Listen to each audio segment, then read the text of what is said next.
السلام علیکم ناظرین، میرا نام فہیم ہے، میری عمر 20 سال ہے۔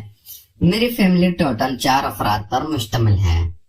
میرے ابو نے دوسری شادی کی تھی۔ میری پہلی ماں بہت ہی پہلے گزر گئی تھی، اس لیے مجھے سنبھالنے والا کوئی نہیں تھا۔ میرے ابو ایک زمیندار تھے اور ہماری گاؤں میں کافی ساری زمینیں تھی، اسی لیے ابو کھاتے پیتے گھرانے سے تھے۔ اور امی کی وفات کے بعد ابو کو بہت سی عورتوں نے شادی کی آفر کی تھی، لیکن ابو ایک عورت پر دل ہار بیٹھے تھے۔ وہ عورت بھی بیوہ تھی اور اس کی 14 سالہ بیٹی تھی۔ ابو نے اس عورت سے شادی کر لی تھی۔ وہ عورت دوسرے گاؤں کی تھی اور ابو کے پاس زمین میں کام وغیرہ کرنے کے لیے آتی تھی۔ میری سوتیلی ماں کافی خوبصورت تھی اور میری بہن افرا وہ کافی حسین تھی۔ میرے ابو نے میری سوتیلی ماں سے دھوم دھام سے شادی کی تھی۔ میں نے ابو کو سمجھایا تھا کہ مجھے سوتیلی ماں بالکل بھی پسند نہیں، آپ ایسا کریں، آپ ایک نوکرانی رکھ لیں جو ہم دونوں کی خدمت کر دیا کرے۔ لیکن ابو جی میری بات ماننے کو تیار نہیں تھے اور کہتے تھے کہ میں اکیلا کیسے زندگی بسر کروں گا، میں دوسری شادی کرنا چاہتا ہوں۔ پھر میں نے بھی ابو کو اجازت دے دی تھی۔ میں نے پڑھائی مکمل کر لی تھی اور اب میں گھر میں ہی اکیلا ہوتا تھا۔ ہماری 4 مرلہ زمینیں تھیں، ہماری 4 مربع زمینیں تھیں، اسی لیے ابو نے مجھے گاڑی وغیرہ بھی لے کر دی تھی اور میں کافی عیش قسم کا لڑکا تھا۔ میں اپنے دوستوں کے ساتھ باہر نکل جاتا تو میرے دوست مجھے فلمیں وغیرہ دکھانے نکل جاتے تھے۔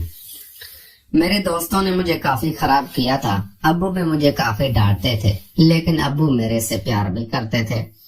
میں ماں باپ کا اکلوتا ہی بیٹا تھا اور ابو کے ساری زمینوں کا ہی مالک تھا، اسی لیے ابو بھی مجھے زیادہ نوک چوک نہیں کرتے تھے۔ میری سوتیلی ماں تو مجھے کچھ بھی نہیں کہتے تھے اور میرے ساتھ بہت اچھا رویہ رکھتی تھی۔ میری سوتیلی ماں نے کبھی بھی مجھے یہ محسوس نہیں ہونے دیا تھا کہ میں ان کا سوتیلا بیٹا ہوں، لیکن میں تھا اپنی سوتیلی ماں سے اس قدر نفرت کرتا تھا۔ میں اپنی سوتیلی ماں کے ہاتھ کا کھانا بھی نہیں کھاتا تھا اور ابو کو بھی کافی برا بھلا کہتا تھا، کیونکہ میری سوتیلی ماں بھی کافی خوبصورت تھی اور مجھے اس کی خوبصورتی پر غصہ آتا تھا۔ میرا دل تھا کہ ابو میری شادی کرتے، لیکن ابو دیکھ کے انہوں نے اپنی شادی کر لی تھی۔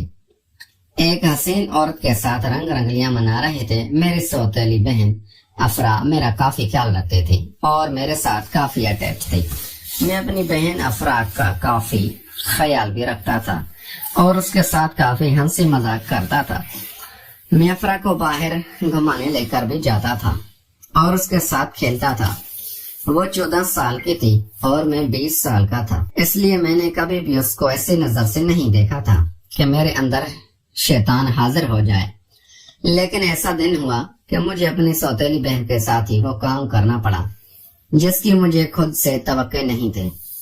یہ سردیوں کی رات تھی، ابو زمینوں میں ہی پانی لگا رہے تھے اور میری سوتیلی ماں ٹائم سے ہی اپنے کمرے میں جا کر سو گئی تھی۔ میری سوتیلی بہن افرا میرے کمرے میں ہی پڑھائی کر رہی تھی۔ رات کے 10 بجے مجھے کھانے کی طلب ہوئی تو میں نے اپنی سوتیلی بہن افرا کو کہا کہ جاؤ فریج سے کچھ کھانا نکال کر لاؤ۔ افرا گئی اور کھانا لے کر آ گئی تھی۔ میں نے کھانا کھایا، کھانا کھا کر افرا میرے پاس ہی بیٹھ گئی تھی۔ میں نے ہاتھ دھوئے اور ہاتھ دھو کر افرا کے ساتھ لوڈو کھیلنے لگا تھا۔ لوڈو کھیلتے کھیلتے میں نے یہ افرا سے شرط رکھی تھی کہ جو ہار جائے گا وہ دوسرے کو اپنی من مرضی کرنے دے گا۔ افرا بھی مان گئی تھی اور میرے ساتھ لوڈو کھیلنے لگی تھی۔ ہم دونوں لوڈو کھیلنے لگے تو بار بار افرا ہارنے لگی تھی اور ہارتے ہوئے افرا رونے لگی تھی، کیونکہ میں نے اس کو کہا تھا کہ میں اپنی مرضی کروں گا۔ افرا بھی اب کافی اداس ہونے لگی تھی اور اس نے مجھے کہہ دیا تھا کہ فہیم بھائی اب آپ اپنی مرضی کر لیں، جو بھی آپ کرنا چاہتے ہیں۔ میں نے افرا سے اس کام کی فرمائش کر دی تھی۔ افرا بھی انکار نہیں کر سکتی تھی کیونکہ وہ لوڈو میں میرے سے ہار گئی تھی اور اب اس سے میری مرضی پوری کرنی تھی۔ میں نے بھی اپنی بہن افرا کو راضی کر لیا تھا اور اس کے ساتھ کرنے لگا تھا۔ افرا کافی خوش ہونے لگی تھی اور بھرپور طریقے سے میرا ساتھ دینے لگی تھی۔ بھوک کافی معصوم تھی، اسی لیے اس سے ان کاموں کا پتہ نہیں تھا، لیکن میں نے اس کو سارا طریقہ سمجھا دیا تھا اور اس کے ساتھ بڑی خوشی سے یہ کام کرنے لگا تھا۔ افرا بھی میرا ساتھ دیتے ہوئے کافی خوش لگنے لگے تھے اور کہنے لگے تھے فہیم بھائی اب جب بھی ہم یہ گیم کھیلیں گے تو یہی شرط رکھیں گے، مجھے اس کام میں کافی لطف ملا ہے۔ میں بھی اس کی بات پر پرجوش ہو گیا تھا اور اس کو اس کھیل میں مدد کرنے لگا تھا۔ افرا جب میرے گیم سے ہار جاتی تو میں اس کے ساتھ وہ کام کرتا تھا جو میاں بیوی آپس میں کرتے ہیں اور مجھے وہ کام کر کے کافی سکون ملتا تھا۔